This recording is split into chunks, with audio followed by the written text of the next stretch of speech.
What's up, everybody? It is episode 5 of the Bona podcast. We appreciate you joining us.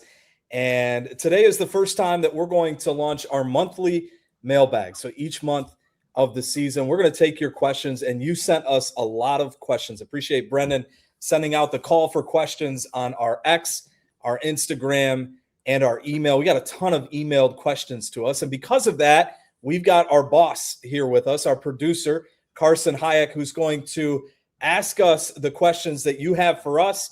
We'll give you the best answers that we got. We're going to be truthful. We're going to tell you what we think, and we're excited to get going. So, Carson, what do you got for us today? Appreciate you guys having me. Here we go. Let's get into the first question. All right. So for our first question, it is from James, and it goes to Adam. How do you see Lenati, Grahovic, and Yermakov benefiting from a new system, stressing movement and shooting? Well, a good one right out of the gate, James. And this is something that I think fans, when they look at the roster being built and the players that Bonaventure has brought in and they try to forecast what the new season's going to be like, I think this is the most important thing, right? Because you referenced 3 players that are returning, Grahovic, Lenati, Yermakov, that played minutes last year. Yermakov, of course, was hurt for the majority of the year, but he did get in. He played some meaningful minutes.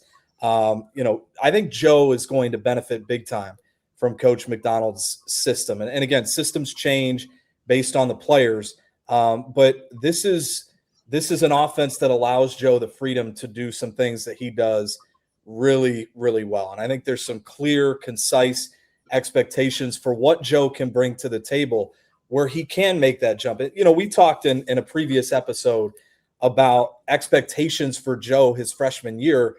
It was like he was a redshirt senior, right? That he was going to come in and just, produce unbelievable amounts right off the bat. And Joe is an incredibly talented player, but he's a player that hadn't played a ton of basketball before he got here. And now he has a year of Atlantic 10 basketball under his belt. And so I really think he's poised to make a jump this year. I think the system helps that. And when we talk about system, one of the things that I want to emphasize is we saw Coach Schmidt play different systems, especially offensively, when he was here. But the last few years, it was more of continuity ball screen stuff. Joe is really good in ball screens. So, Coach Schmidt's system fit Joe to an extent there. With Coach MacDonald, there's more movement and more of putting the defense into conflict off the ball. It's not more ball screen dominant. At least what Coach has done the last couple of years at Damon really stresses movement, as you said in your question, away from the ball. I think that helps somebody like Joe. I'll say this about Lenati and Yermakov. Brendan's heard this from me a million times on the broadcast. When Lenati touches the ball offensively, I love it. I love it. I love it a lot. He plays that typical European style game where the ball moves, and if he doesn't have the ball, he moves very well. He's a great cutter. I just felt offensively the ball hopped when he was in the game. Now, that being said, there were some, I saw some nerves from him as the season went on offensively. It's almost like every shot he took, he felt like he had to make. And I think that goes away this year now that he's another year in and the work that he's put in. And then Yermakov, he's the prototypical point guard that I think fits this system well. It'll be interesting to kind of see that dynamic now between Auduke and Yermakov. They also have Ryan Heath on the roster at point to see where that kind of goes. I like his size. I like his athleticism. And again, I like the way that the ball moves when he's in the game. I'm interested. He's the one that I kind of have the most questions about just because he missed so much time last year. But again, everything that I've heard at Bonaventure, he's a relentless competitor. He practices really hard, and he was really making strides before he got hurt. So I think all 3 of those guys benefit not only from a change, really kind of an offensive philosophy, but more so the fact that they're back for another year and they had that year of development in the system. I think the biggest thing for these guys, especially for Joe and Akile, is I feel like they're a little trigger shy in the Atlantic 10 last year. And by meaning that I think they were afraid if they missed a shot, they were going to get pulled out of the game. And it did happen at times where they would miss a shot or make a mistake and they would get pulled and they really couldn't get themselves in a rhythm.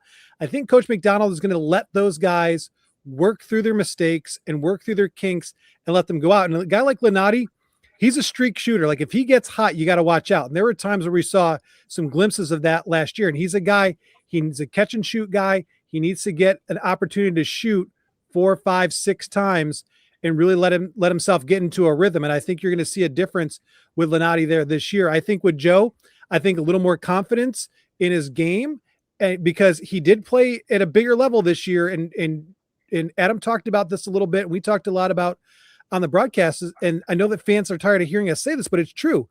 Joe has not played a lot of competitive basketball. So there's a learning curve for him coming to Bonaventure, playing in the Atlantic 10, playing mid-major D1 college basketball. And I think that another year with Joe in the offseason, a little more confidence, and you're going to see what Joe Grahovic can truly do on the basketball floor. And I do think he's going to have a breakout season this year. And I think he's going to be a breakout player in the Atlantic 10. And Ermakov, just like Adam said, we didn't see a lot of him, but what we did see, we really liked. He's got the skill. He belongs in the Atlantic 10. He's a 6'6" point guard. He's an old school European point guard. He can do a lot of different things. He can pass. He's got great vision. He can shoot. He can play good defense. And I think coming off that injury, giving him a little bit of time again to mature like the other guys did, I think he's going to be a special player for the Bonnies too. And it'll be interesting how that point guard position looks next year, because there's a lot of competition there for Ermakov, but I think he's going to rise to the occasion and he's going to have a good season. I think you both are right on some things. I think, first of all, Ermakov, as you mentioned, he got hurt. But I think the way the games played out last year, it was more that there wasn't any margin for error than it was Coach Smith taking them out after a mistake. I think it was, okay, we have some guys that need a blow, and so we go to the bench. Those games were so close once they got into conference play that you can't just leave a guy out there and he's not playing well because it's a one possession game with a minute and a half to go too many times. And then I think for the player, that's the coach's mindset. Then I think for the player, the game ends, you've played a couple of minutes and you haven't had a positive impact on the game. So your confidence starts to slide a little bit. And the next thing you know, you're playing to not, hoping you don't lose. You're playing not to lose. And it's hard to be anything but timid in those moments. So I think those were just the situations that they found themselves in. And I think the remedy for it starts on the defensive end of the floor. Because if you're not hitting shots, but you're really playing well defensively, whether it's one-on-one off the dribble, your matchup, taking a charge, getting a loose ball, really good block out, something that makes you feel good, that takes the pressure off what you're doing offensively. If they can learn all three to do that, it gives them a little bit more margin for error. Now, in terms of style of play, last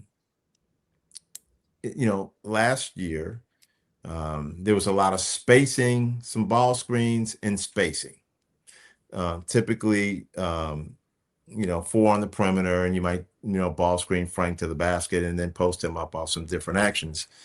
I think that it may be more cutting along with the spacing and the ball. They may, depend on the ball moving from one side of the court to the other side, back to the initial side, blending some cutting, and that could help them, each of those three players. But I think the best way for them to help themselves is to be able to impact the game on the defensive end of the floor and give themselves some margin for error. And Coach, I think, that's the biggest point. We talk about offense and what they can bring to the table. I don't think any of the three of them have offensive deficiencies. I really don't. We talked about Lenati shooting, and I think Brendan makes a good point about confidence. And, I'm big on this at the high school level, right? If you play afraid to make a mistake, you don't really have much of a chance because you're going to make a mistake.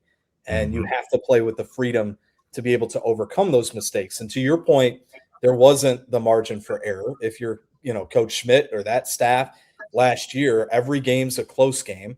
Every game's coming down to the wire. We saw it in the Duquesne game. We talked episode 1 with Joe. He made an impact in that game at home against Duquesne offensively, but there were a couple of possessions defensively in transition where he struggled, and so coach takes him out of the game, and then Duquesne adjusts when Joe's out of the game, and it makes it more difficult. I think the growth for all three of them has to start at the defensive end. I think that's a great point. For Lenati, it's being able to guard the perimeter and keep Atlantic 10 guards in front, right? I said this on the broadcast too. I think Joe is an excellent guard off the bounce. Like, Joe can guard players off the bounce extremely well. I never had a problem with that. For Joe, it's just the off the ball rotational stuff. And that Coach, you know this better than anybody. That's fixed with experience and game reps over and over and over again, which he got a lot of. Yermakov, I was impressed with him defensively when he was in games, especially his ability to pressure the ball. I thought as he started to build right before the injury, he was a force out there. Brendan talked about his size. So you're right. It starts with all three of them at the defensive end. But like you said, offensively, schematically, it's that kind of cutting off the ball. And I think that definitely fits Yermakov and Lenati extremely well offensively. I think Joe was elite in Coach's, ball screen game. He had that continuity set he called runner, kind of the 3 out, 2 in, and we're going to ball screen strong side. And, Joe off a pop was just, when he screened, he popped, he could shoot, he could drag a defender out, then go off the bounce. He's really good in that game. And that's not to say that Coach MacDonald isn't going to run ball screens, but like you said, off the ball, quite a bit more motion. And I do think that fits all three of those guys and their potential, especially the two Europeans, because I think that's more of how they were used to playing over there. So great question from James. Appreciate you sending that in. Go ahead, Coach. The other thing, and I've mentioned this before about Lenati, 2 words: shot ready. Yeah. And that's experience too. The ball would come to him, he'd be open, and he'd look to see if he was open, and you're not going to stay open that long. Yeah. And then he knows he should have shot it. So the next time he catches it, he's going to shoot it, and he wasn't open. And now your confidence is down because you're 0 for 2. So shot ready for him. The other thing that could potentially help Grahovic is if he can play some 5. He can play the 5 and really create an advantage for himself by bringing an opponent away from the basket. He's got to obviously be strong enough to do that. It was difficult to put him in those spots last year because then you'd have to take Frank Mitchell off the floor, and he was too impactful to take off the floor. And when you play Joe at the 4, now he's playing against a quicker guy that's going off the bounce, that's on the perimeter. So and as we alluded to, he hasn't had a lot of reps at anything. So that became a bit of a challenge for him.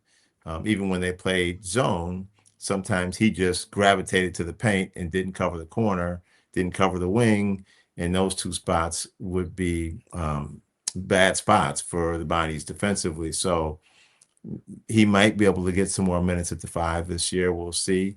But I think he has an instinct for blocking shots. And I think, again, he could impact the game at the defensive end and give himself a little bit more margin for error and to stay in the game longer. But shot ready for Lenati, maybe playing some 5 for Grahovic, defense for Yermakov. And those guys at Damon, you watch them play the last couple of years, they were shot ready. I mean, they were lethal beyond the perimeter. It was a big part of their game. So, again, appreciate the question, James. Back to Carson. All right, Carson, what do we have next? Coach Witherspoon, we're coming right back to you. As question number 2, Coach, can you take us through a typical offseason summer program? What can Coach MacDonald do as a team during the summer? Are the normal practices, or do they have limits? That question is from Chris. Great question, Chris. I have been on the phone with a couple of coaches in the last week about what are you guys doing with this summer? So, and I actually talked with Coach MacDonald about an hour and maybe some change ago, just to find out. So let's start with what you're allowed to do. You're allowed to go 5 days a week. You have to give them 2 days off. You're allowed to go 8 hours a week. It used to be, you could go 4 on the court and then 4, with other strength and conditioning or lifting. Now it's just 8. You do what you want to do with those 8, but you got to give them 2 days off. It's a tricky question because people are attacking those 8 hours a week differently.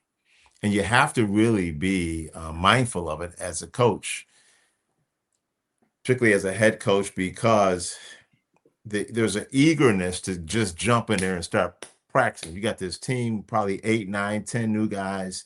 In the case of St. Bonaventure, you're looking at 10 new guys or thereabouts. You want to get going. You want to put them in this drill. And they got a new coach, a new staff. You want to put our stuff in. We want to work on, but you got to be careful because you still want there to be some reverence for practice. And when there isn't, the novelty is wearing off. And if you're not careful, the novelty can wear off like September the 23rd or something. You haven't even started practices yet. And then it gets old for guys. And you don't want that for your team. I think Coach MacDonald is taking a really good approach to it. So you can go 8. He's probably not going to go 8. Okay. He's looking, he started already. The Bindings are practicing right now. And they'll probably go until somewhere around July the 2nd. So you're looking at roughly 5 weeks of practice.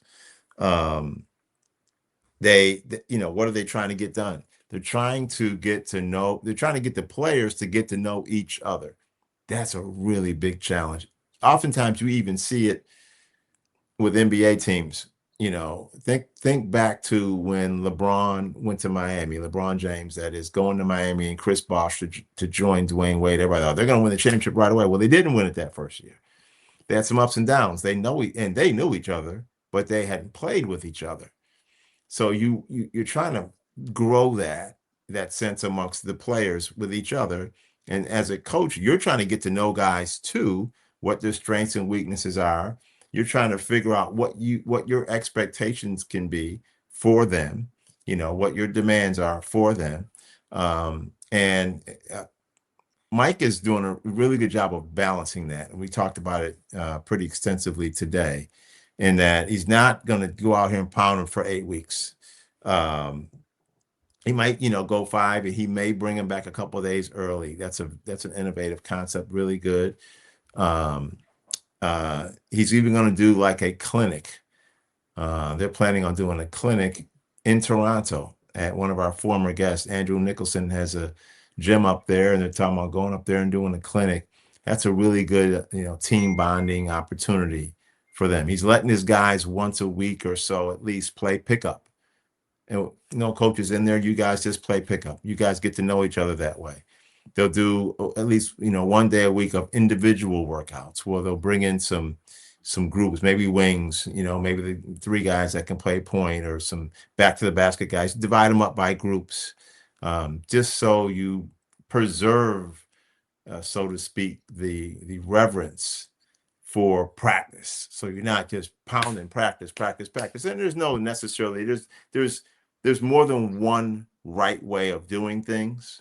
Because I have talked to some coaches, and they're just, there's some schools, big schools, that are going at it, pounding them, right away, because they're figuring the other side of this is, how long do you have a lot of these guys? Some of these guys, you only have them for 9 months, and the clock started. Boom, here it is. It's June 1st. Your countdown's on. You only got them for 9 months, and so coaches are like, "Oh, I gotta get them." So, they're trying to, I think, kind of blend all of that in. But I think some of the main things are can you get the players to be in a position where they get to know each other, what their strengths and weaknesses are. This is a guard, but yeah, maybe he posts up. This is a big, but maybe he goes off the dribble. And then the coaches, can they get to know the players? So I think typically they'll go like at 10:30 to noon, but they'll try to get some time afterwards, so they do some lifting, and just try to make it so there's enough structure, but there's a balance in terms of letting the players not feel the heat of just what a normal practice would be. Just enough of it so they have structure, but not so much of it that they're going to feel like they've been practicing for 2 months and it's only the middle of September. Great question. Great insight on that. Next question is for Brendan. And it is from Bill. What do you think are the strengths and weaknesses of the current roster as a whole? And who is one player you think could be like Caden Charles from last year and make an impact, even though we aren't talking a lot about them right now? Well, this is a very interesting question because the roster is so new. We don't know a lot of their strengths and weaknesses. But when you look at this roster, I think one of the biggest strengths, this roster's got a lot of length to it. You've got guards who are 6'4", 6'5", 6'6". You've got wings that are 6'6", 6'7", shooting guards who are 6'6". You got Joe who's playing the four most likely at 6'10". You got a 6'10" guy at center. There's a lot of height. There's a lot of length. And when I talk about length is not just how tall they are, but how their wingspan, how long are they? And you saw that last year with Andrew Osasui. I mean, that kid had arms for days, and you saw how high he can get and block shots. And you're going to see that with Kellenbay. He is a similar body type to Osasui. He's got that length. Ben Bill has that length as well. We just talked about Joe, his ability to shot block. But when you look at the guards too, you've got Tajo Zook, who's 6'3". Ermakov is 6'6". Filipowski 6'4". Wahid 6'6". Lenati is 6'5".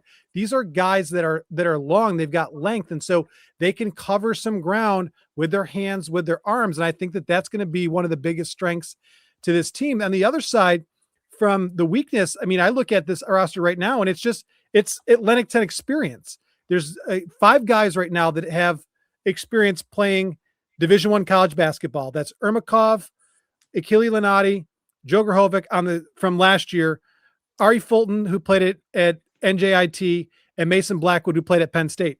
The rest of these guys have not played Division I college basketball, so there's going to be that learning curve that's there. So that's the one thing that I'm going to look at is how quickly do the rest of these guys acclimate to the Division I game, and how quickly can they do it and get ready for the Atlantic 10 season.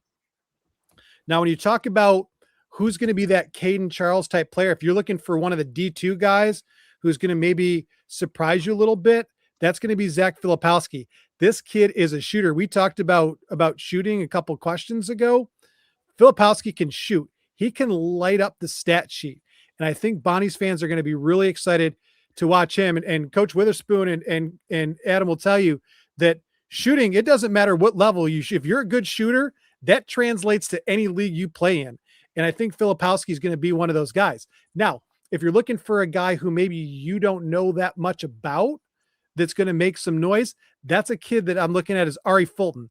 We mentioned he played at New Jersey Institute of Technology, NJIT, which is Division I. They're in the America East. He's played in 2 years of Division I college basketball. He started over 50 Division I games. He's an aggressive defender. He led his team in rebounding. He's got a good mid-range game. He can take the ball to the rim. He's got a good shooting stroke from three-point range. He did not shoot overly well. He was 25% from three-point range, but that might be something that he can improve on in the offseason. He was second team All-America East. He averaged over about 11 points a game, 6 rebounds.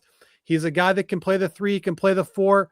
And I think he's a guy that Bona fans aren't talking a lot about.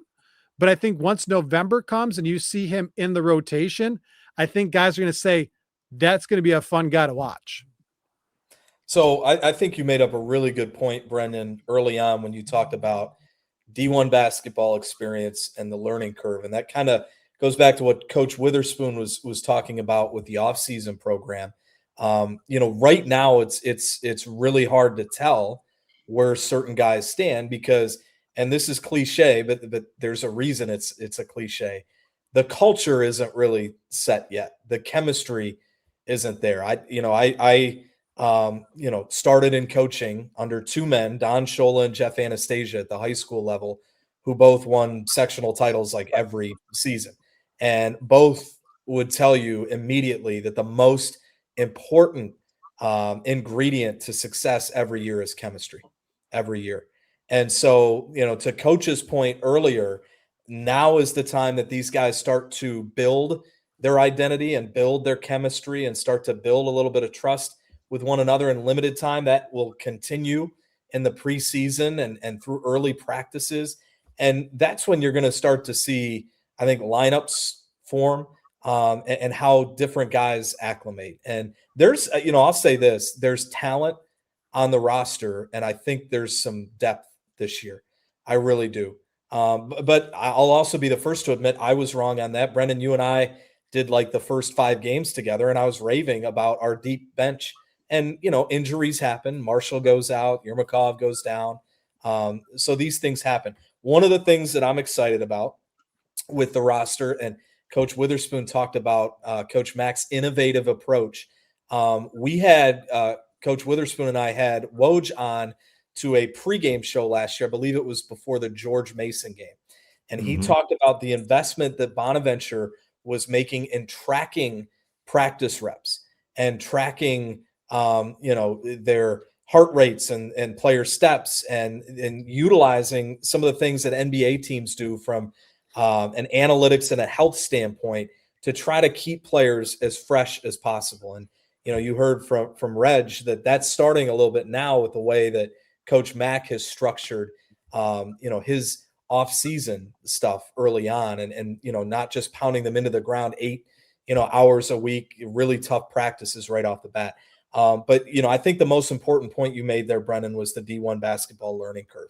And you just don't know. I mean, you don't know until you get through it. The person who asked the question brought up Caden, right? And I think, at the beginning of last year, nobody was thinking about Caden Charles at this time of the year, right? He was new to the roster and he wasn't very heralded, excuse me. And he just earned his way through that culture that he came to practice with every day, the chemistry that he developed with his teammates and how hard that he played. I'm interested to see who that guy is, right? I think there's a lot of skill, a lot of talent. I want to know who the dog is, who is going to elevate their teammates every day in practice and just bring up that culture, and the standard of practice. And knowing Coach Mac, that's, something that I'm sure is going to be important for him too. So it's interesting now because, as Reg said, the Bonnies are practicing right now, during this time period. And this is the early look, the first look. But we've got a lot of time to kind of figure out. And that's what we're excited on the pod to bring to you. I know, we're going to get as many reports as we can, be down there as much as we can, and try to figure that out along with you. What do you think, Coach? I think also the players are kind of trying to figure that out. They're coming in with whatever they did at their prior place. And their vision is what they knew before. Then you get in a room and you got this guy and you got, I thought I'm used to being the fastest guy or the quickest guy or the best shooter. Now, am I deferring to this other guy who's good? That's where the chemistry. Is he going to defer to me? Am I going to now try to shrink in order to fit in? Those are the things that, the players are trying to figure that out as well. And that's why I think playing 5-on-5, whether it's pickup or whether it's in a more structured situation with coaches, helps, because a lot of them have personal trainers and they do a lot of individual work, but they've not played with those teammates before. Do I, when the game is tight, I think I'm supposed to do it myself, or maybe that's not what I did at my prior school and they need me to do that now. You mentioned Caden Charles. Well, he came in and said, I tell you what I'm going to do. I'm going to be the hardest working guy. I'm getting every loose ball. I'm getting every rebound. I'm guarding guys off the dribble. When he went to the basket, it was like, you can step in front of me if you want to, but he was looking to initiate contact. If you were on the side of him, he was trying to run you over. If you were in front of him, he was trying to go around you, but he didn't mind running into you. How does that work? Who are those guys? The style of play of those guys, the coaches know what they recruited. But then once you get into the gym, some guys will step back because they were used to being the guy with the most, whatever that category is. Post-up player, best player off the bounce, best defender, best shooter. The guy who caught lobs. The guy who caught lobs is thinking, I'm the guy who plays above the rim until he gets dunked on. And now, how does he respond to that? And these guys don't know each other. I don't know. There's going to be one player who doesn't know that you're going to go above the rim and catch it. if I throw it up there. So I didn't throw it to you up there. And that just takes time to kind of work its way through, and we'll see how that goes. And it's, when you got that many, it was always the case. You bring in 4 new freshmen, right? And you're trying to acclimate them as quickly as you can. And I won't, I was talking to a guy who played in the ACC and a really good program. And he was a freshman, and he was playing with a first round pick, and they were playing pickup ball. And that, the team he was on had been in several Final Fours. And it was Grant Hill had said to Jeff Capel, don't be afraid. It just stuck with me. We were together at USA Basketball for 3 weeks. And we were talking about this whole process, of what the fall was going to be like with our teams. And Jeff Capel said to me that Grant Hill came up to him when he was a freshman and said, don't be afraid to be the best player on the court. And that's empowerment. It's not just the best player on that team, was one of the best players in the country, saying, I want you to try to be, go ahead. Don't be afraid to be the best player on the court. Those are things that, you don't have, most teams don't have a Grant Hill, not just in terms of his talent, but in terms of him. I think he was there for 4 years at Duke. So who are those guys? Who are those elders in the program that are going to empower those other people? So it now takes more time. And out of that, we'll figure out who those people will be that everyone's relying on. Sometimes it may, no one wants to hear this, but sometimes it takes 5, 6 non-conference games too. And that's why the exhibition games are really important now. More on that later. For sure. Question number 4. It's a fun one. General question, goes kind of across the board here. This one is from David. The Reilly Center is an awesome arena, but still needs some updates. If you were in charge, what are the most pressing things you would update to improve the environment of games?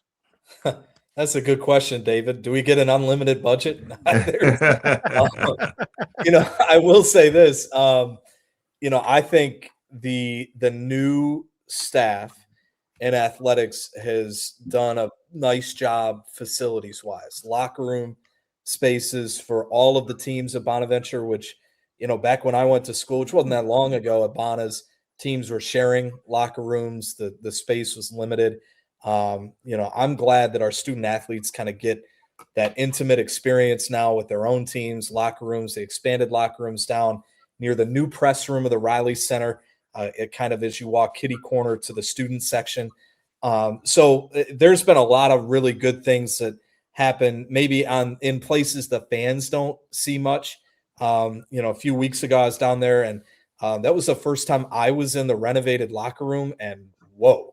I mean, I've been in some NBA locker rooms, and that locker room matched up with any of those. I mean, it is very, very impressive. So it's a good space for the basketball team to spend their time. I'm going to go with the obvious answer. So sorry, Brendan and Reggie. I'm going to take this one. The red seats, right? I still have the season tickets that my family has had for a long time, and the armrest on my seat you can just take off and wave around like it's a towel. Those seats have seen a lot of basketball, and I'll be nostalgic when they go, but they need to go. If I could change one thing, I love the video board. That was a long time coming, and they've done a really nice job with that. Guys like Matt Federico, the in-house production of it, they've done a really, really nice job with kind of the in-game video board stuff, which is good. I would say the color of the seats is what I would change. We've got the blues and the reds, and everybody knows the blues and the reds. We're brown and white. Like, I don't know who thought, hey, let's make blue seats and red seats.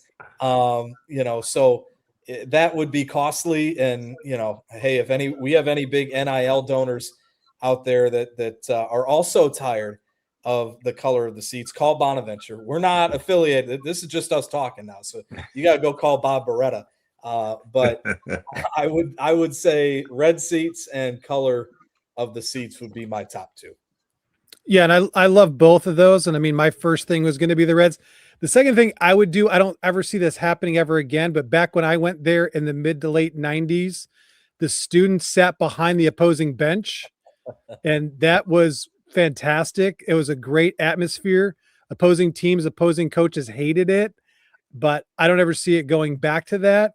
And hope Bob doesn't get mad at me if people start calling him and say, "Well, McDaniel said that we can sit behind the behind the opponent's bench now." Is that what I'm saying? But when we had that back in the day, it created an insane atmosphere, and it was very tough for opposing coaches and players to concentrate because you had the students constantly in their ear screaming and yelling. And it's one of the reasons Jim Boeheim stopped coming to the Reilly Center was because he didn't like dealing with the students behind him and them throwing orange peels at him. Allegedly, I wasn't there. I don't know that part, but that's what I was told. But Okay, you threw him, Brendan. You threw what's him. that? You were the one throwing them.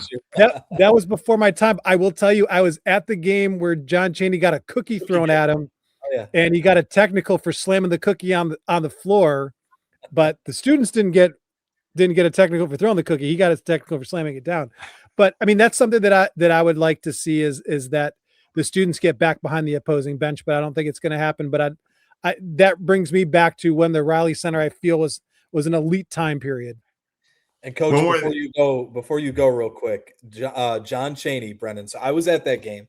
As a little kid, that is the all-time game. I mean, my memories of the Reilly Center kind of start there. That was insanity for 2 hours. Incredible basketball, students throwing cookies, Chaney getting mad. I'll just tell this quick John Chaney story. Growing up, one of my best friends in the world was Dominic Lombardi. Dom's now the associate head coach at James Madison. And his dad, Joe, was the associate head coach under Jim Barron at Bona. So Joe would take us early to the games, a couple hours early. And as a kid, Dom and I sat up in the red seats, and we're a couple hours before the game. And we were young. And John Chaney came up to the two of us, and I was petrified of John Chaney because you see him on TV. I mean, he's an intimidating individual. And he comes up and he asked both of us about our grades. He goes, "How are your grades?" And we said, "Oh, they're good, Coach." And he said, "Well, it's really important to get good grades. So when we come back next time, I'm going to ask you how your grades are, and they still better be good." And so, okay, that happens. I think they were back 2 years later. We're back in the Reds. He remembered. He came up and found two little kids again and checked on our grades. So a lot of people remember the gruff, and rough and tough John Chaney. He had a soft side to him, and that made a big impression on me as a kid. So I have a little soft spot in my heart for John Chaney. But go ahead, Coach. Well, I was going to ask, do we know when they stopped having students sit behind the opposing bench? Oh man, roughly mid 2000s, early 2000s. It's been a solid 20 years, so it's been a while. So on the red and the blue seats, you said red and blue, right? Yeah. Yep. I'm guessing that might have had something to do with the odd, because the odd had gold, and then I think red, and then blue. Golds were, and people were maybe they were trying to emulate the odd in doing that. I know UB had some different seats. I can't remember their colors, and they said they were emulating the odd too. So maybe that had something to do with it. I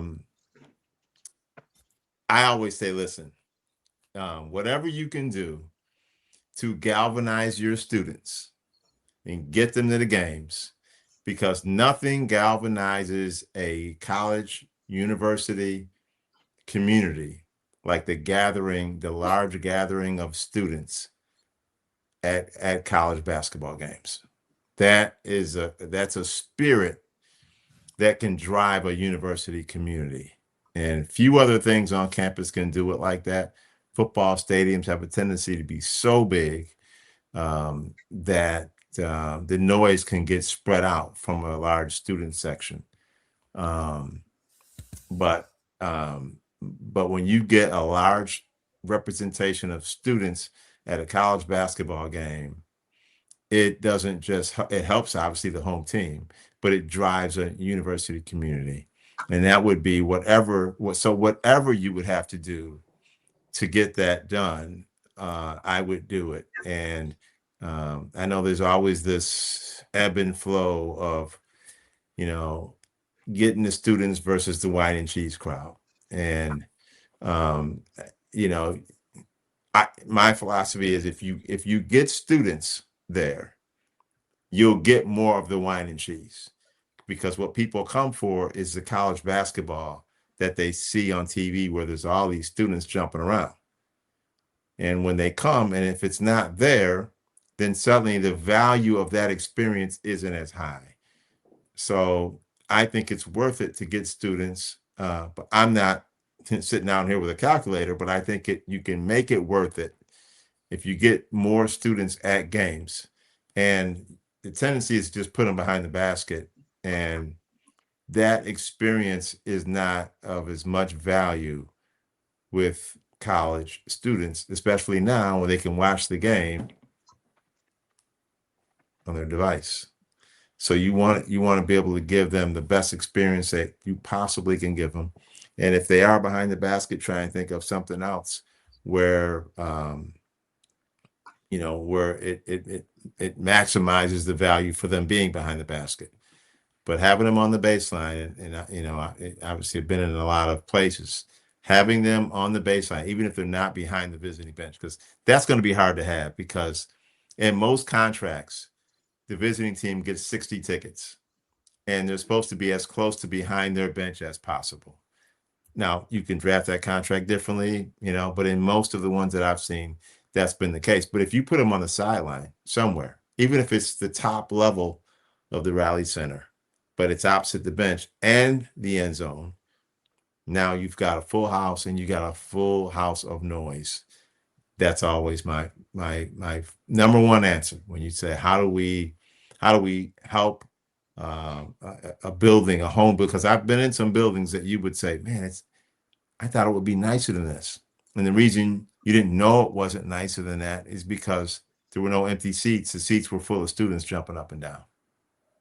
Well, Brendan, I don't know if you agree with this. One thing I will say, and I get it, we're in a financial world. Dollars mean a lot, but I don't know if it was maybe 10 years ago, they moved the courtside seats in front of the student section. And I think that's twofold. I think number one, money. But I think number two, there's a safety and security component to that too. We have great security people that work every game, and they used to have to work hard. Remember, they used to have to make a wall in front of the student section because they stood on the sidelines. But I was one of those students my freshman year before I started working for the team. I was one of those students that stood right on the floor and loved every minute of it. And I think even now when you look at the student sections, and Carson, I'm going to throw this challenge to you, being a student. I challenge you. I don't think we've had a raucous, crazy environment yet with this group of students. And we have numbers. I mean, our students showed up early in the year. They were there, but I said it on the last episode with Coach Saddlin, and he agreed. It's been a little different. And to Coach Witherspoon's point, I think you have to market the game in a different way to kids, because this has changed the world. It has changed the world, and everything, even coaching. As a high school coach, I got to coach in 5-second increments. If you don't capture attention quickly, it's gone. I mean, it is gone. So, Carson, I'm putting the onus on you. You've got to. We need the rowdiest, craziest student sections next year.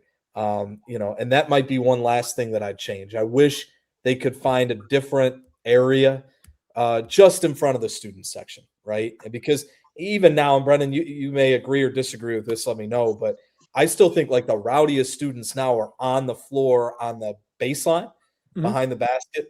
Those are the ones that they get to move around, they get to yell and talk. And, I loved that when we had that on the sideline too, across from the visitors bench, and we lost that a little bit with those seats.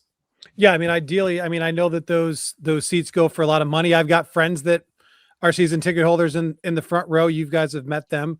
But there is something about the students being right on the floor and being right in the action, so to speak. And I think that would be great. But again, I'm not the bean counter, so I'm not the one that has to look at how much we need to make off of every game and how much we need to sell tickets for. That's above my pay grade. But yeah, I mean, it would be ideal if we could have students on the floor right across from the visitor bench. That would be super cool. I'm going to get a call from somebody in the athletic department saying, okay, Bennett, you want to take those away, you better make a donation. That's right. Adam's alumni donation better be big this year. So the other thing that I would do is try to get the students to all wear the same color. So they're either wearing brown or they're wearing white, but it brings them to the team, the fabric of the team, makes them part of the team. So whatever the team's wearing, you're wearing. That's a very intimidating thing for an opposing team because it feels like you're playing more than the 5 guys on the court. And I would see if you could get some sponsors to do some giveaways, and maybe they're doing that already. So we're sitting here brainstorming. We might be saying things they're already doing, but maybe more of them. Maybe I should say that, if they could do more of them where you're giving things away to get them to come to the game and make a lot of noise. The Reilly Center, when it's loud, it's a very difficult place for the visiting team. Okay, Carson, we're holding you responsible, man. Yeah. Well, you take it from here. You guys always talk about X's and O's, and obviously, I don't have that same knowledge, at least in the game of basketball, as you guys do. But I think this is kind of a rare question where I can kind of provide some insight. Obviously, I live there on campus for, whatever it is, 8 out of the 12 months of the year. A lot of the stuff I think you guys brought up is really, really good stuff. But there is some substance, I think, especially when it comes to the Reds. For those that don't know, I do work with bits and pieces of the athletic department. We have an on-camera series that we do. We're looking to do that probably once, every week when we return. But it's been going for the last 2 years. And last year, our first feature story was about the updates and renovations that happened during the summer last year. And, we sat down with Bob Beretta, and this is something that he said on the record to us. He said when it released on October 1st last year, he said, we know the Reds need to be addressed, and that's something we're hoping to partner with the university next summer to take a look at, and we will see what we can do. So to me, that was, I don't want to get anyone's hopes up here, because from when, he said that to now, those are two different situations and how everything transpires and comes about, but they're well aware, right? This is something that they're looking at. How can we enhance our environment, whether that's the students? Seth Johnson, who also works for the athletic department, really, really good dude. I was talking to him my freshman year, so that was a year and a half ago, about attendance. And he said during that year, they were on pace to break some records, specifically in attendance when it came to students and the student section. If you're a student, you get on, get into the games for free, which is really, really nice. They give out jerseys. The goal is ideally for all the students to wear those jerseys. So like you guys were talking about, everyone's wearing the same color. We look like we know what we're doing. But as far as last year's student section, I had a few buddies that towards the end of the year, obviously probably wasn't the year that they would have imagined down the stretch there, especially in some of those close games. But there were some notable games like the George Mason game. After the St. Louis game, I think that kind of took a little bit of a hit. But some of my buddies, I'm asking hey, you guys going to the game tonight? They're like, no. I'm like, what the hell are you doing? We don't have a ton other than this, right? This is a huge game. We should be there. It's just tough. I think, Coach, Adam, you brought it up perfectly. It's just different now. You have 5 seconds to get somebody's attention. If you can't retain that, people are going to go somewhere else. I just think it's part of kind of what's going on. But yeah, it's as far as the Reilly Center's future, it was in a separate article I did when I was with our school newspaper, the Bona Venture, a few years back, my freshman year. Stadiums and arenas and the future of that stuff really interests me. So again, I sat down with, Mr. Beretta. We had a really good conversation, first of all, about the possibility and the past of football at St. Bonaventure. We are not getting a football team, believe it or not. But secondly, we talked about the future of the Reilly Center, and he was open to upgrades and everything like that. He brought up, hey, he's a Bona alum. There were times where gum he'd put under the seat in the Reilly Center, and he looks at the same seat today, and it's still there, right? So and he's well aware of what's going on here. You look at some of the stuff that they put on the hallways. There's pictures of the athletes, new art on the walls. They have flags up now of every program in the Atlantic 10 in the arena. They're slowly chipping away at this, and it's really, really nice to see. I think although they're small upgrades in the arena, you start to notice them. And as far as one last thing, as far as maybe something I'd like to see added, I don't think this is very realistic. but I was doing some research on this. It's like, hey, why don't we have concerts anymore? I look back in like the 80s and 90s. You had Bruce Springsteen at one point in time, the Tragically Hip. Like, I would show up to that. Why not? So if we could somehow find a way to maybe bring a relatively decent known artist or something in there, I think that'd be something really, really cool that maybe could generate you a few bucks as well on top of it. But regardless, I thought this was a really, really fun question. I think we had some really, really cool answers to that. We'll head to question 5 now.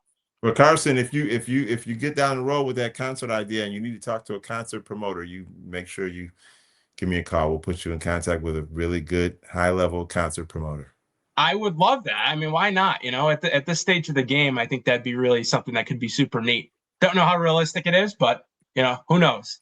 But for question 5, once again, general question. What is this question's from Zachary. What is the real vibe in the community right now after the coaching change? I keep hearing about sponsors leaving and low numbers in the golf tournament. Are things going to linger, or will they be back to normal soon? I think the vibe is fine. I think we're at a point in the offseason where people are focused on the success of Bona basketball moving forward. And I get, Zachary's question. Like, there's a lot of, here's my personal opinion on it, right? There's a lot of stuff online. There's just a lot of stuff online, and a lot of it comes from people who don't have names. They don't have names. So, they use other people's names. I'll say this. We talked to Andrew Nicholson a couple of episodes ago, and he gave the fans what he felt was pertinent advice, which is let's focus on the positives. And there's a lot of positives right now. There's, I think they've done a great job in roster construction. Coach Mac is beginning time with his team. Coach Witherspoon, you were up in Buffalo Friday for a meet and greet that was well attended with Coach Mac. Brendan, you're going to one in Rochester this week. Like, these things are fine. And at the end of the day, look, we're alums or we're fans and we're invested and we want the Bonnies to win. And I get the emotion. I kind of define Bonaventure basketball in eras, right? And we've had several different really meaningful eras. And Mark Schmidt had an era. I mean, and he had a great era. And that's the era that as a kid, it was the Jim Barron era. And then it was that guy who I don't want to talk about that came here and screwed everything up. And then I had, in my high school years into my freshman year of college, Coach Solomon, who did everything he could to get the program back to, respectability in terms of integrity. That's a hard job that he had. But there was a lot of really tough moments on the basketball court. I still remember watching St. Joe's come in as the number 1 team in the country with Jameer Nelson and Delonte West. And I sat right behind the St. Joe's bench, and the pregame was insanity. It was national television, and we were down like 30-2 so fast. And so I'm thankful for the era of Bona basketball that we just had, because that never happened again.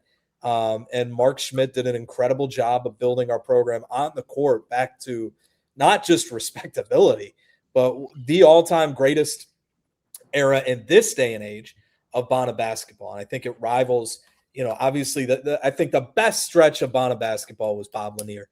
And what Jim Sadlin talked about, you go to the Final Four, Sats comes in and coaches the team to an NIT championship. But this, to go to the amount of NITs and NCAAs that Coach did, that, I get the emotion behind it. But now we're in the Mike MacDonald era. And so the vibe, and I'm serious. I live here. I'm inundated in this stuff. The vibe to me is positive. It really is. It's, and I think way too much stuff has been made of the Bartlett stuff. I know plenty of Bartlett members that have season tickets and still have season tickets. I know plenty of Bartlett members that are sponsors and will continue to be sponsors. Has the university or the basketball program lost some sponsors with the change? Sure, maybe. I don't know. I'm not privy to those conversations, but I'll guarantee you something, right? When the team wins, that place is full. The students are going nuts, and there's just as much pride in Bonaventure as there ever was. I like a lot of people at the university, but I love the university. I love what Bonaventure stands for. I love the ideals that were instilled in those of us that went to Bonaventure. And so I want the university to succeed. And that's where my focus is. And I'm like, listen, we do this podcast. We're not getting paid anything to do this podcast. This is of our own. But if you want to pay us, we'd be happy to take your money. Anybody wants to sponsor, we're here. That's right. Use that email address. Phone lines are open. But I say that just to say, like, these are our own thoughts. There are people that think we're doing this on behalf of the university. We're not.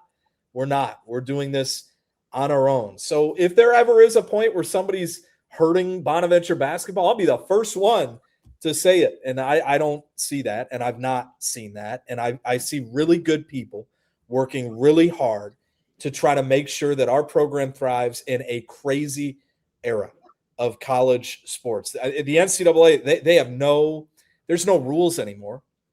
There's no salary cap monies. Today in college football, a kid who gambled on his own team's games, his own team, who incredible, yeah, in any sport would be banned from that sport completely. Hey, you get a 2-game suspension because some judge in Lubbock, Texas says you're good to go. Like, so this is the era that we currently exist in. And it takes an entire village to make sure that Bonaventure basketball continues its incredible tradition throughout this era. And there are some brilliant minds at Bonaventure, and those minds have to come together to move that forward. And that's the vibe that I'm getting right now, and I'm excited for that to continue. What do you guys think? Yeah, I agree with that. I think that the vibe that I've heard, I mean, I'm a 1998 grad, and I know a lot of 90s grads who are in their late 40s, early 50s. Like, they didn't really pay attention to, I mean, a lot of them still don't even know what the deal is. They just know that Mark Schmidt's not there, and then we got a new coach and we got a bunch of new players. That's what they know. So, I mean, like, the vibe for them didn't really change that much.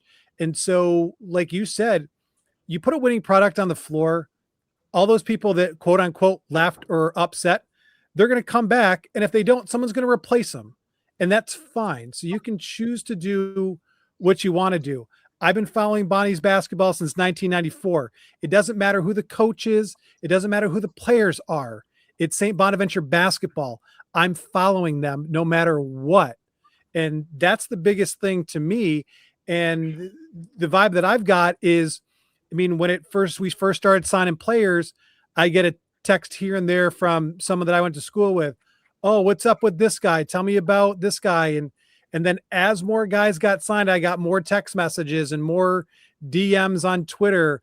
Who's this guy? Who's that guy? And I'm getting now of, hey, I heard so-and-so is coming on campus, and this 6'10" kid in the class of 2027 is on campus. What do you know about him? So I think that people are getting back into that basketball mode. And I will tell you from firsthand experience, and Coach Witherspoon can as well, Mike MacDonald is a very likable person. I've known him for 20 years. I did college basketball games. I did UB basketball when Reggie Witherspoon was coaching, with me on play-by-play and Mike MacDonald on color commentary. And we've told you about the Reggie Bowling Green, Dan Dackett story in previous podcasts. If you didn't hear that, you got to go back and listen to it because it's a great story.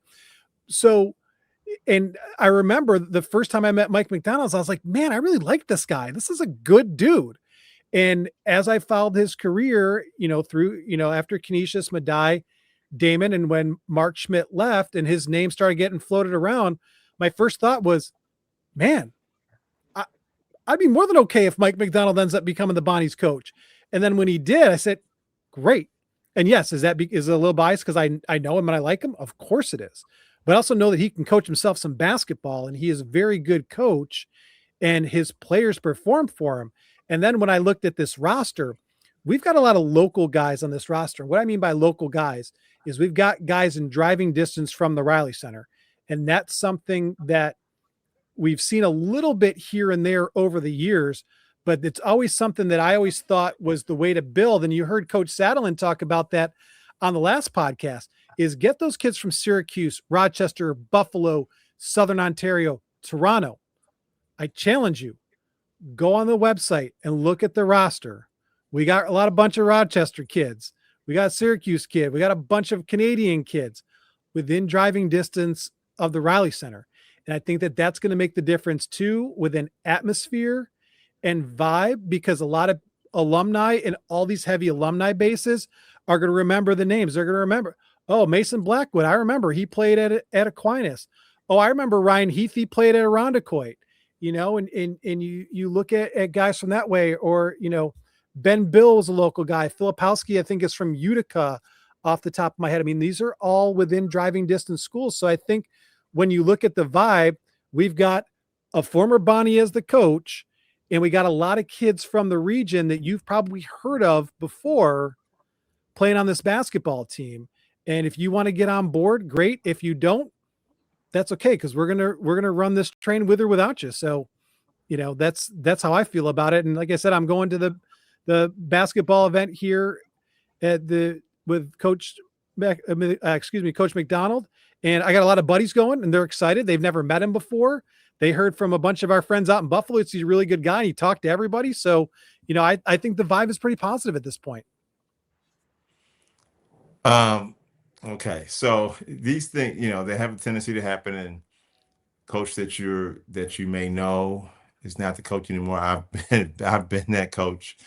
I have friends that have been in that situation. The guy at One Bills Drive was a friend of mine, and they're not pleasant. It's okay for it to not be pleasant. It's okay for you. And I don't know this circumstance. So I would say this. Mark Smith was a great coach and a great person, and as is Mike MacDonald. And they know each other. It's not like, which one? You got to choose a side. I mean, they're not choosing a side. There's respect that they have for one another. And it's not an easy situation for anybody when there's a change in coaches. The people who might be upset, that's okay. I mean, it's not like two things can be right at the same time. You can be upset, and just so I'm giving the permission now, you can be upset and then meet Coach MacDonald. And if you meet him with an open mind, you'll love him. And you can still support your team. And really miss the coach that you love that was there prior. So I go back to 1970 with St. Bonaventure basketball, and I was a little 9-year-old kid, and my older brothers liked them, and so that means I had to go the other way. I was the youngest little kid in the family, youngest. So Calvin Murphy was a little guy, so I liked Calvin because he was little. Niagara. And as we learned on our last podcast, Niagara with Calvin Murphy never beat St. Bonaventure. They played twice a year. Those 6 varsity games, Niagara lost every single one of them. So I've seen from there, the coaches who came through after that. I have friends who played on those teams, played against them as a college student athlete, coached against them as a Division I coach. Still good friends with Anthony Solomon. I may have told that story on our first one where, I really empathize with a guy who's coming into that kind of a situation. It's almost impossible to get out of that. You're coming in on probation, starting all over. Talk to him all the time now. He's people will never understand how good a coach he is, because if you're just looking at 1-loss records and you don't know. And then Mark Smith, and I had coached against Mark when he was at Robert Morris.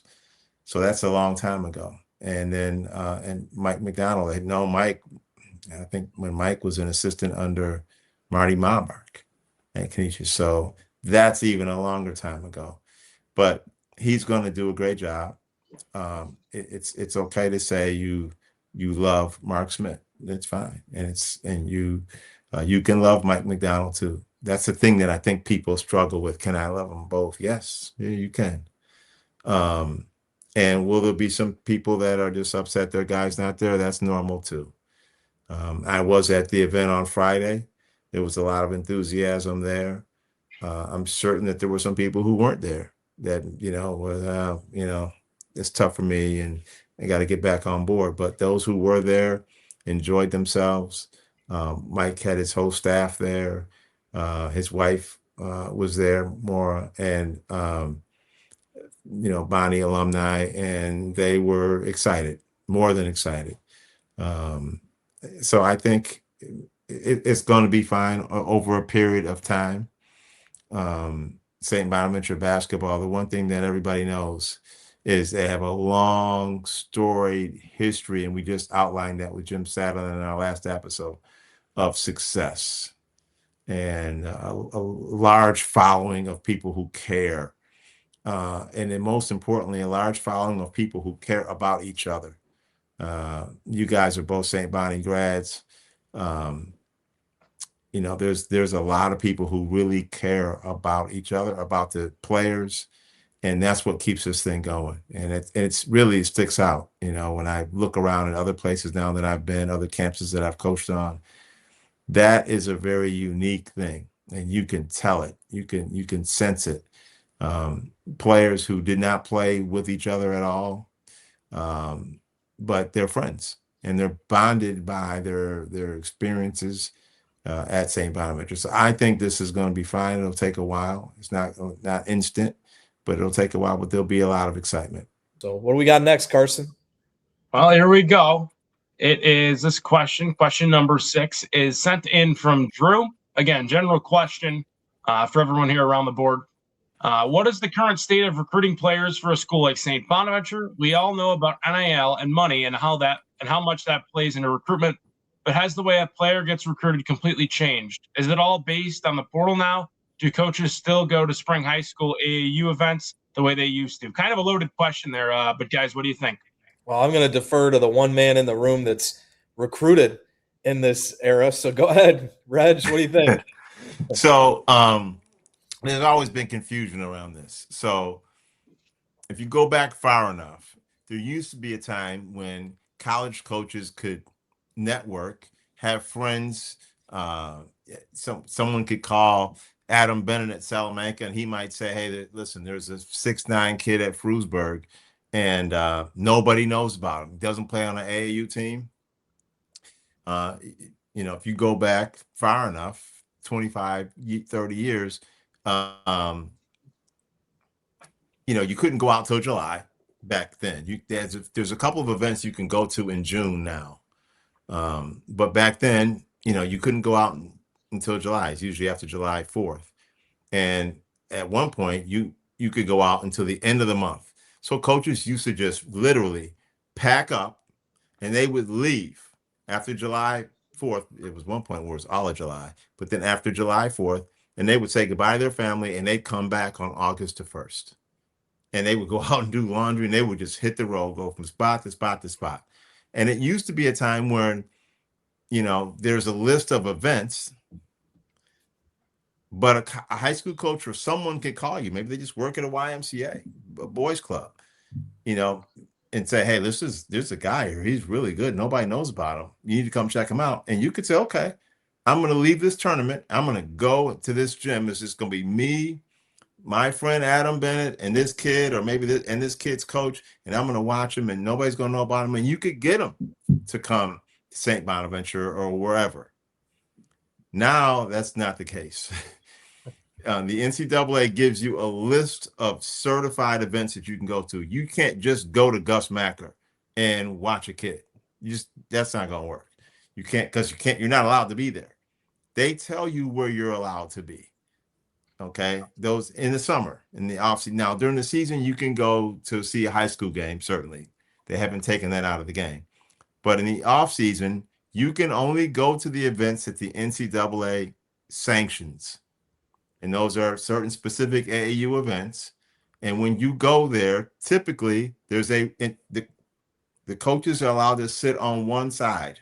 You're not allowed to just go wherever you want. Coaches on one side, families and players on the other side. So you're sitting shoulder to shoulder with other coaches, big school. You might be sitting next to the coach at, Kentucky, Kansas, UConn, Duke, Michigan, and you're watching the same game. Now, you might not be watching the same guy, but if you're at St. Bonaventure, you might be watching Brendan McDaniel. He and the other coach might be watching Carson. And then Carson's, is playing well. So the guy at the big school is watching Carson, but all of a sudden Brendan starts playing really well. And now you thought you were getting him. but now Brendan's on the radar screen of that big school. So those things have changed the game in terms of, now we're talking just high school recruiting. And so there are some junior college events, but for the most part, that's high school AAU events. Within that landscape, there's sneaker sponsored AAU teams, and then there's AAU teams that may not go to those bigger, larger events.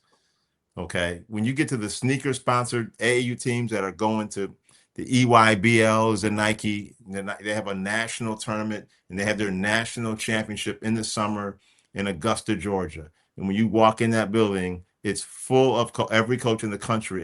Mostly every school in the country is represented there. There's 6 or 8 courts and that are going on at one time. And there's no secrets, guys. If the guy plays really, really well, he's going to blow up. Okay, so that has changed things in that trying to find that secret weapon, that needle in a haystack, that person that nobody knows about. You just had an inside track on him. That's not usually, I mean, can it happen? Yes, but the likelihood is that it won't happen. Now, you said, how could it happen? Well, it could happen. You get a kid who's really good, doesn't play on any AU team, or he just plays on an AU team that's not sponsored by a sneaker company because he wants to play with his friends. He's not going to be at those major events with all of those coaches. He's going to be at more of a local, regional event. You find out about him. Maybe you don't go see him in the summer because he may not even be at an event that's sanctioned or certified by the NCAA. So you go see him at his school. The chances of that happening are probably less than 3%. Mostly, if he's good enough for a Division I school to be for him to go to play at a Division I school, then he's probably going to be at an event that attracts a lot of Division I coaches. So then there's the portal, right? And why do coaches? Because there's some coaches that won't even go out anymore in the summer because they're not recruiting high school kids very much anymore. But the reason, you said, well, why? I've had people say, well, then why do they go to those events? Well, the reason they go to those events is because you're recruiting this kid. You're not getting him. He goes to Penn State, and you get him on the rebound. You've evaluated him in the summer. So a couple things. You go and you evaluate talent. And you're trying to figure out who can help you. And that's a skill. And that takes time. Okay. And one man's trash is another man's treasure. Okay. If you've already evaluated him, if he's in your region, you may have already evaluated him by watching him play on his high school team. Now you're not really evaluating him when he goes to Las Vegas to play, but you got to show up because you're recruiting him. But there may be a bigger school that's evaluating him. You may not feel bad if he doesn't play well because if he plays too well on that stage, you may not get him. So there's a lot of little things that go into that. And the main question that I've gotten is, hey, there's this, whatever school, they got one freshman or they got no kids coming in and out of high school. Why do they go to these events? That's why. You're constantly evaluating, but you're using the portal a lot. And the other thing about recruiting that I should address is analytics, the use of analytics. Okay. Yes, there's no doubt that analytics are a part of our game. I always say this, the best way to use analytics is to confirm what you see with your eyes. Confirm what you sense and you feel in your gut. Then go back and look at the analytics and see if it matches what you see and what you feel. If you go all by analytics, you might go off the beating path. You still have to do this evaluation. So, with that, again, it's not an exact science. We've all seen guys go places and we could name off, it doesn't stop. There's always guys that come from schools and you go, wow, he is a great player. How come he didn't go to a bigger school? And it's because evaluation is not an exact science. Well, Brendan, I coach what you just said, and Brendan, I want to get to your thoughts on this. You really spoke to me when you talk about analytics versus eyes. To me look, I don't coach in college. I've been around the game long enough. I've coached a long time in high school. If I were to coach in college, there'd be 3 components. There'd be the connections that you have with other people, which I think sets the whole table up. Jim Saddlein talked for an hour about that last episode. Analytics is a component of that, but the most important thing is your eyes. And, as a high school coach, I can tell you we've used analytics from an early stage. We embraced it. We used it a lot.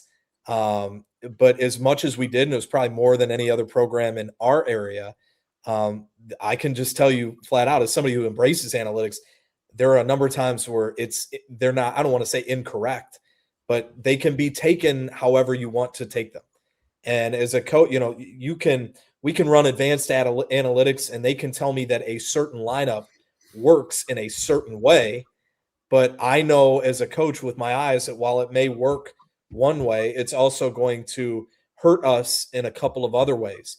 And now you're balancing, that information. And so, I don't think there's a balance between all these things. If you're sitting there, and I don't know how it works D1, like, if you're in college and you're just looking at there are a million services out there now, right? People are making a lot of money creating these recruiting services that say, hey, this kid analytically, he may not be graded that high in terms of whatever star recruit he is, but analytically, he's really, if you're just sitting there and looking at that, I don't think you're going to have much of a chance to succeed. You've got to get eyes on it. You have to understand how you want them specifically to fit into your program. You have to have an idea of what your core standards are and how you want to play, not just simply, schematically, but philosophically, the types of people that you want to bring in. Those are your eyes. And then, the analytics side of it can help lift up and maybe get you to see something that maybe you didn't immediately see with your eyes, right? But I also think it can be very true if you're just leaning on that. If I just, had a system, we have a pretty complex system we use. If I just took that system and coached by it, I don't think we would have been very successful. So there's a balance between the two of them, and connections is huge too. What do you think, Brendan? Well, as I say, I think you said it perfectly. The eye test, and Coach Witherspoon would say, and I had a son that played D1 football, and I learned really quickly the eye test is one of the most important characteristics when you're recruiting a kid. Do they pass the eye test? And I'll use two examples here. Mason Blackwood, I saw him as a freshman at Aquinas. He passed the eye test. He didn't last at Aquinas long because he went to prep school because he realized, and his family realized, he was too good for Section 5 basketball, and he went to prep school. I'll give you guys another one. Going in the Wayback Machine, I also had a kid named Jalen Pickett at Aquinas, and Jalen wanted to go D1 in the worst way. And for some reason or another, like Coach was saying, like people were passing him over. He was only sixth team All-State his senior year. He went, and now I talked to Coach Kern. I called Coach Kern. I'm like, Coach Kern, you got to look at my boy Jalen Pickett. He's like, I've heard of him. Coach Kern liked him. It didn't work out at Bonaventure. He went to prep school. He goes to Siena for 3 years. He goes to Penn State for 2 years. And he's in the NBA now. He plays for the Denver Nuggets. And it was funny. I was talking to one of the guys that I work with at Aquinas. It's about a month or so ago. The Rochester Democrat and Chronicle came out with the all-decade basketball team. And, they're asking, like, who should be on the all-decade basketball team? And Jalen's name was on there. And it said he made 6th team All-State as a senior year. And this guy, Jay, I work with, he started laughing. He goes, I wonder if the guys that made 1st through 5 team All-State realize that they beat out a guy who's in the NBA right now. And, we kind of had a laugh about it. And Jalen was one of those kids that I watched, and I just had a feeling watching him, this kid has got it. And it's like, I don't know what it is, but he has it. And it ended up working out. And you can ask Coach Curran to this day about him and I, the conversations we had about Jalen Pickett. I remember one time when Jalen blew up and had like 30 points in a game for Siena. And Coach Curran came up to me after a Bonnie's game. He goes, see your boy Pickett? He goes, scored 30. He goes, man, I wish we would have brought him in here.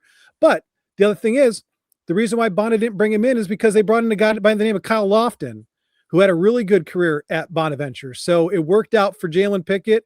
It worked out for Kyle Lofton.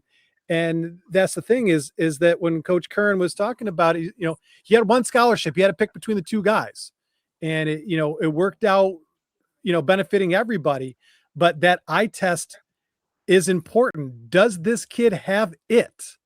And if your answer is yes, bring him in. If your answer is no, you roll the dice and maybe he goes somewhere else and he doesn't work out as well as you thought he did. And you get to keep your job for another year.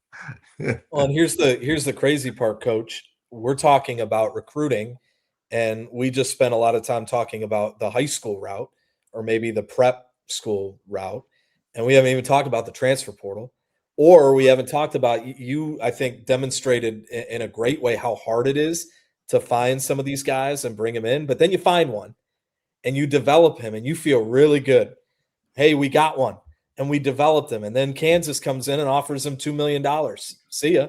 Like, that's the reality of the world that we live in. So these are complex challenges. I would say this, in my opinion, it's just my opinion, but at Bonaventure, the way that that's working so far is that the general manager of the team, Woj, has more connections than anyone I've ever seen, utilizes those connections to get our feet in the door with kids that maybe not, we wouldn't have an opportunity to. And then it's up to the coaching staff to put their eyes on those kids. I think the entire program is embracing analytics. I know the entire program is embracing analytics. That is a positive shift moving forward.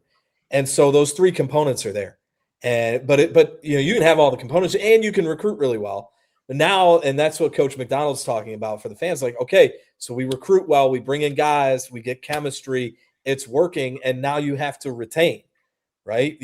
Brendan, you mentioned Kyle Lofton and the Iron Five, man, those freshmen, and how excited were we for 4 years? Oh my goodness. And we wanted one more year, and they went and good for them, right? They're Bonnies, they get paid. I thought, listen, we spent most of a podcast talking about how much we love Bonaventure. If the University of Kentucky is going to offer me $2 million to do a podcast and do TV broadcasts of the game, see you later, Bonaventure. Thank you very much. I'm going to Lexington for a little bit, right? So, it's all relative, and I don't blame anybody for wanting to make money. I'm glad that we have NIL. I'm glad that student athletes are able to make money off their name. I hate everything else about the sport. There's no salary cap. There's wild roster and imbalance when it comes to finances. So I know we're running long here, and Carson, we got one more question, but it's hard. It's hard to recruit, and it's even harder to retain. So, last question here is sent in by Jim. It says, "What are the plans for the pod once the season begins? I am really enjoying these interviews so far. What can we expect once basketball starts from you guys?" Well, Jim, first of all, we appreciate that you're enjoying it. We've gotten so much great feedback. We're enjoying it. We love this. We really do. And so we appreciate you watching or listening, whether it's on YouTube, Spotify, Apple. And we're going to, the off season's fun because we get to talk about the state of the team. We get to interview some of the most influential people in St. Bonaventure history. As a Bonaventure, fan, I'm loving that. I'm also very excited in season because the three of us do broadcast a lot of these games and put in a lot of work into those broadcasts. And we've talked about, if we're all three at a home game and we're getting a live stream going after the game with our quick thoughts, we're going to keep the mailbag going every month. So each month we'll take an episode and answer your questions. I would expect more episodes in season, probably be a little shorter, but there'll be more that we can recap games. If let's say we do a live stream after a game, and then, a couple days later, we, look at tape with Coach Witherspoon and Brendan and I give our thoughts on the game, and we go in depth and we preview and we talk about the A10 and where that's at. I'm excited. For me, Carson's been unbelievable because, none of us from a technology standpoint can do what Carson has been able to do. I didn't know how to stream a podcast for the life of me. And I appreciate that. And then the two guys that I'm working with are the best of the best. Like, what other podcast has, the just amount of knowledge that these two guys have. So we're committed to this. And I think the season is, going to be a lot of fun. I'll say this too. My commitment is, and, we've done this on the broadcast, and this is where I'll credit the people down at Bonaventure in the athletic department. They want, they on broadcasts, right? Game broadcasts. We're not talking about the podcast. They don't have anything to do with the podcast, but on game broadcasts, they want us to be honest. And I know Brendan can attest to that. Reggie, they have never told us, don't say this or don't do that or whatever. We tell things the way that we see it, because that builds trust with the fans. And we all, want to see great basketball, and we're going to tell you when things are good and tell you when things aren't, and be honest about that. And that's something that I know the three of us want to do with the podcast too. So we appreciate you watching and listening in. And guys, I don't know if you have anything to add to that, but I'm looking forward to, and we're just getting started. I can say that for sure.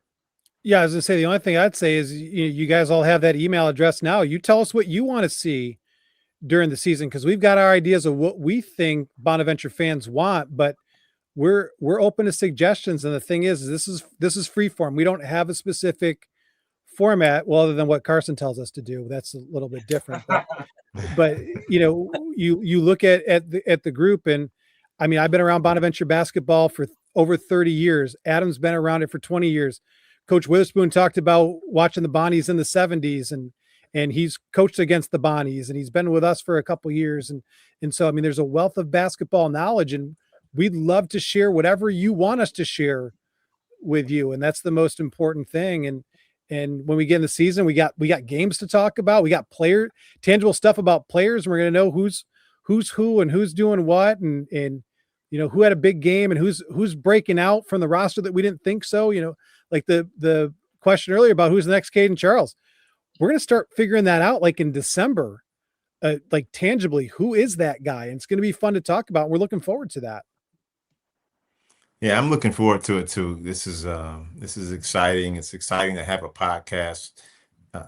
St. Bonaventure deserves it, but all of Western New York deserves it too, to be able to come on. So I would say the same thing. I would invite people to send in their questions and tune in. What do they say? Like, share, comment, and subscribe. Pass it around.